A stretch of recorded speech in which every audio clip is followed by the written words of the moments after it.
Hi everyone, welcome to the Wednesday TNT, the middle of the week, somehow we've got here.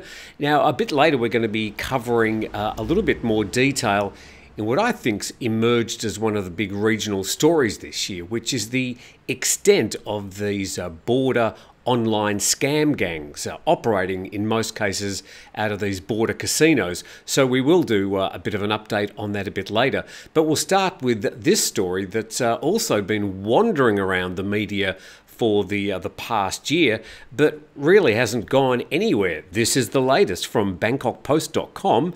State eyes alternative to 300 baht tourist levy. Arrival tax, a levy, whatever you want to call it. It was going to be imposed on people arriving in Thailand. Only foreign tourists. Thais were going to be exempt, and probably people with long-term visas. But it's just not going to happen. The main reason is the airlines don't want to be responsible for picking up the tab and doing all the hard work in collecting the tax and then forwarding it on to the government. So it's really gone nowhere, so they're looking for an alternative. The government is sidelining the 300 baht tourism fee that was proposed many times during the previous administration, seeking alternative insurance for foreign tourists. Now, this is based around the idea that a lot of people come to Thailand without insurance, even travel insurance. I mean, I find that personally difficult to believe, but when people do get in trouble without travel insurance, they end up with some very high bills at hospitals, apart from all the pain, of course, they're going through. Amid a deterioration in confidence regarding Thailand's safety, the Tourism and Sports Ministry is studying several options to offer insurance coverage of 500,000 baht per person in case of injury and 1 million baht in the event of death from an accident. The Tourism and Sports Minister says as the government is shelving the 300 baht fee scheme during its administration to steady tourism sentiment, the ministry must seek a new plan to protect tourists. So if they're not going to be collecting 300 baht from arriving foreign tourists, exactly what are they going to do? So Marissa, the president of the Thai Hotels Association, said providing travel insurance for all foreign tourists should increase their confidence about travelling here. And she said the government should clearly outline the compensation amount based on different types of illnesses and injuries. So what I gleaned from that article, and it as usual short on detail, was that the government's going to stump up the funds to provide all foreign tourists some sort of insurance coverage. They could just say you can't get into Thailand without travel or health insurance, but that might put off some tourists. So it looks like the government's going to try and dig into its coffers to try and find money for foreign tourists' insurance coverage. Leading into this, from Cowside English Facebook page, which says, according to the Economic, Tourism and Sports Division of the Ministry of Tourism and Sports, there were a total of 26.5 million foreign tourists visiting Thailand all the way up to December the 17th this year, and the top 5 countries of origin for foreign tourists arriving in Thailand were Malaysia with some 4.2 million, China 3.3 million, South Korea with 1.5 million, India with 1.5 million, and Russia with nearly 1.4 million people. So I bet if you checked the top 5 arriving tourist nationalities, say 10 or even 20 years ago, you would have got a very different picture. And last week, there was a rise of 3.18% from the previous week, accounting for an average of some 96, nearly 97,000 foreign tourists visiting Thailand per day. So if that trend continues, we will at least have a fairly busy high season. Now, we note that there were some 4.2 million Malaysians coming to Thailand this year out of the, what will be about 27 million as a final total. But a lot of them come across the border. And we go to malaymail.com. Kedah Immigration Department says over 80,000 Malaysians thronged Thailand since Friday. So a lot of these Malaysians aren't coming to Suvarnabhumi or Phuket or Chiang Mai international airports, they're coming across the border. And more than 80,000 Malaysian tourists have taken advantage of the current school holidays to travel to Thailand via the 2 national border crossings since last Friday. And an official said most of them head for Hat Yai, which is known as a culinary paradise for Malaysian tourists due to its affordability and delicious offerings. And the country's border entry points are expected to further increase throughout the school holidays and the coming Christmas festive season. Christmas festive season for who? Of course, Malaysia, a majority Muslim country, but there are a lot of Christians in the country. I suppose they'll be having their Christmas holidays.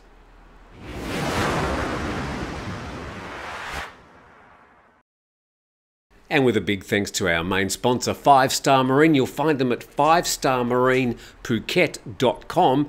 Also in the description under this video, there's a special deal for TNT viewers. Now, quick reminder about what might be happening in Bangkok on New Year's Eve. Not so much the events, but in the wake of the midnight hour.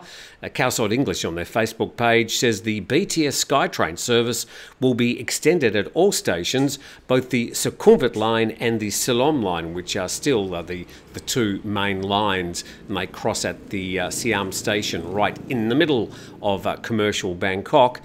And it's including the Gold Line on the night of December 31st until 2 a.m. on January the 1st, 2024. It says the last BTS train departing from the originating stations at 2 a.m. and the last train will depart from Siam Station to all stations at 2:24 a.m. So it looks like you've got until 2:24 a.m. on the 1st of January to get to Siam Station and then to points beyond. Now, to our main story that I'd like to cover, and as I mentioned, I think this has been one of the emerging and I think potentially frightening stories regionally from 2023. And it's covered in CNN, CNN.com this time, how online scam warlords have made China start to lose patience with Myanmar's junta.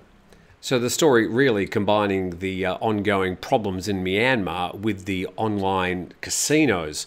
And in the end, it was the thriving online scam centres that finally forced China to lose patience with Myanmar's brutal military rulers.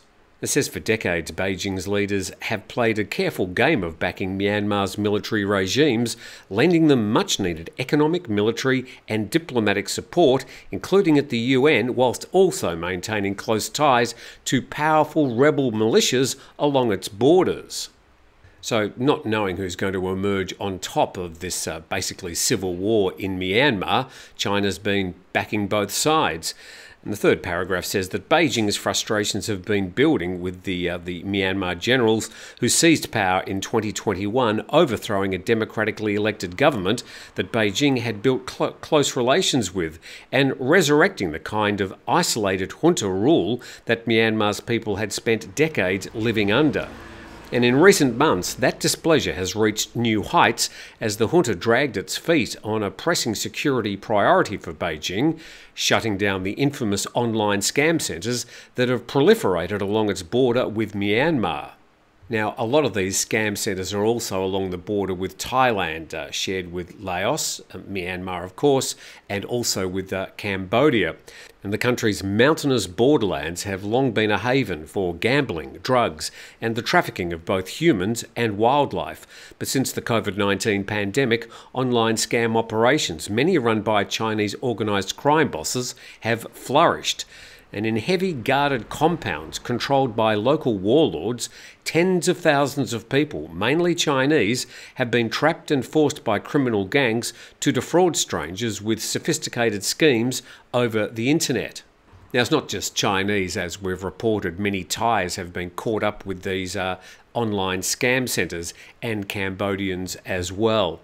And as the ethnic militias captured towns and military posts in the northern Shan state, numerous scam compounds near the Chinese border were liberated. Thousands of trafficked victims have been sent back to China, along with suspected ringleaders, according to Chinese authorities. And powerful warlord families backed by the junta and once deemed untouchable by the law are now in the custody of Chinese police.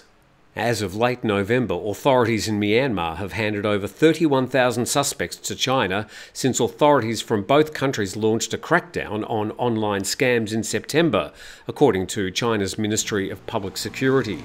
Now, I should mention that over the past couple of years, CNN, for example, have had a very anti-Chinese stance, so we read the stories with that in mind. But just locally, these are the sort of stories that we get almost weekly. And from the BangkokPost.com, 9 rescued from call centre hell. 9 Thai nationals who fell victim to a Chinese trafficking scheme in Cambodia have been rescued, but they say 200 of their compatriots are still trapped. 8 men and 1 woman aged between 23 and 47 were rescued by the Immigration Bureau Police and Ranger Forces Company 1201, and the victims were seen with visible wounds and cuts, with one having a slash on his leg and another having the same kind of deep cut on his hand. A 27-year-old, one of the victims, said the group had been tricked by a Chinese-backed call centre scam gang which promised them jobs with a stock trading company in Poi Phet, Cambodia. They were promised a high wage and travel expenses. The group entered Cambodia by foot, but when they arrived they learned they'd be working as call centre scammers. They were kept with at least 200 other Thais on the 7th floor of the 25-storey Puli casino building in Poi Phet. Their phones were seized and they were not allowed to venture outside. They were physically abused by their employees if they did not do the job properly. And according to the Thai man, some female victims were pressured to work as prostitutes. And a local district chief said his people would contact Cambodian authorities and ask that they investigate the case and assist the remaining Thai victims in the Puri casino. So where is this place? Well, pretty easy to find, just go to Google. There we can see, not too far from Bangkok, about a 3-hour drive, right on the border with Cambodia, the Puli, also reported as the Puri casino, and yeah, it's only about 800 metres from the Thai border. So come on, Thai police, pull your socks up, get permission from the Cambodians and go and raid this casino and get all the Thais out of there and free anybody else who's been caught in these scam centres. I think the time for international diplomacy and niceties is over in regards to these gangs, and the least the Thai authorities can do is just trot across the borders and free at least the Thais from these casinos.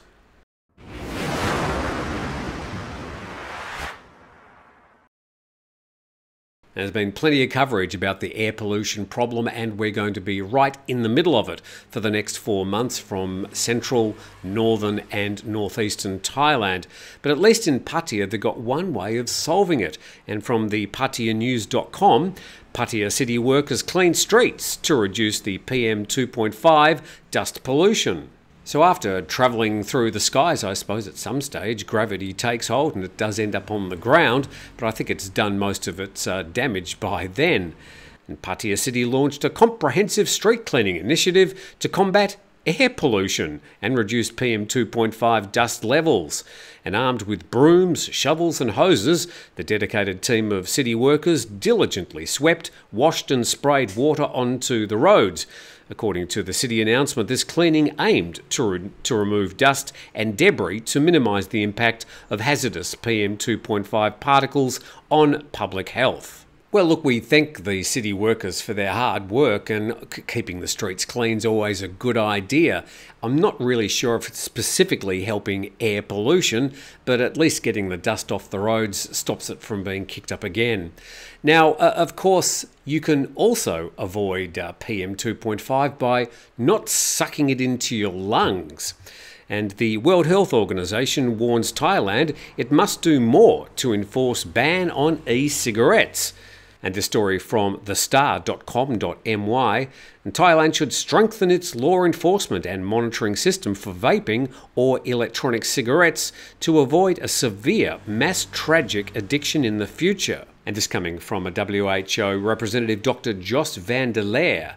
And we'll go into more of his remarks in a moment. But e-cigarettes are illegal in Thailand, but the enforcement has been, well, lax to say the least. You can literally walk down Sukhumvit Road, Silom, well, I mean any of the tourist traps in Thailand, and you'll find e-cigarettes easily on display. And his remark came just days after the WHO issued an official statement urging governments around the world to take steps to prevent the use of e-cigarettes, claiming that the product is more harmful than it claims to be. E-cigarettes, according to the WHO, are addictive, harmful and unsafe, and it cited several instances of scientific evidence demonstrating that e-cigarettes emit substances known to cause cancer, things like lung disorders, poisoning, injuries and burns, and immediate nicotine toxicity. And he says, don't get fooled. There is, as of now, no evidence that the commercialisation of e-cigarettes as consumer products has had a net benefit for public health. And he says once they start talking about teenagers, they'll undoubtedly be addicted. If we allow e-cigarettes to be widely used among our youth, we will be embarking on a new public health crisis. Well, at the end of the day, sucking anything into your lungs is going to be injurious to your health, apart from fresh air.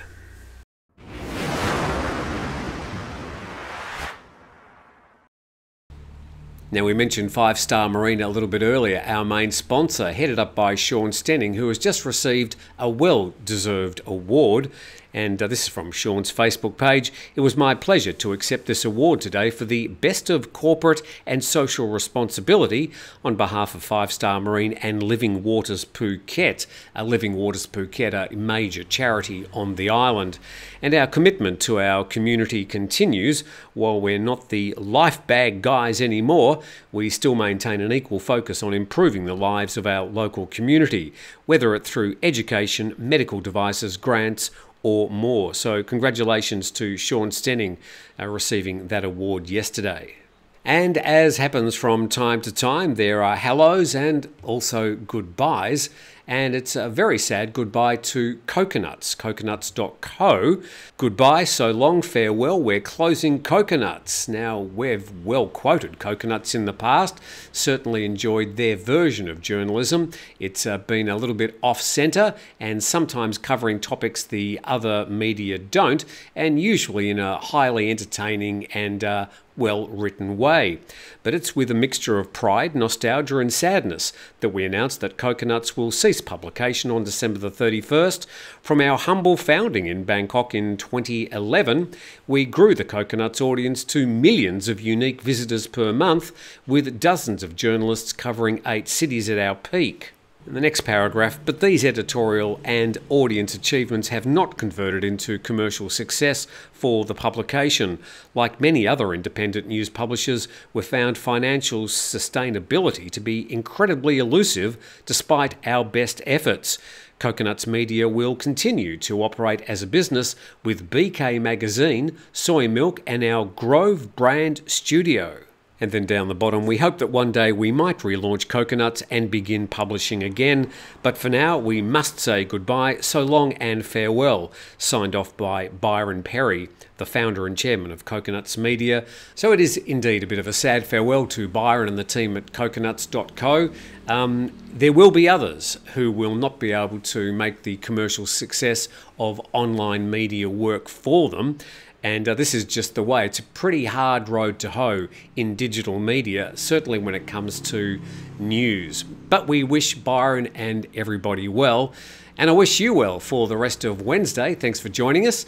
Please subscribe to the channel. That will really help me at least. And we look forward to seeing you tomorrow.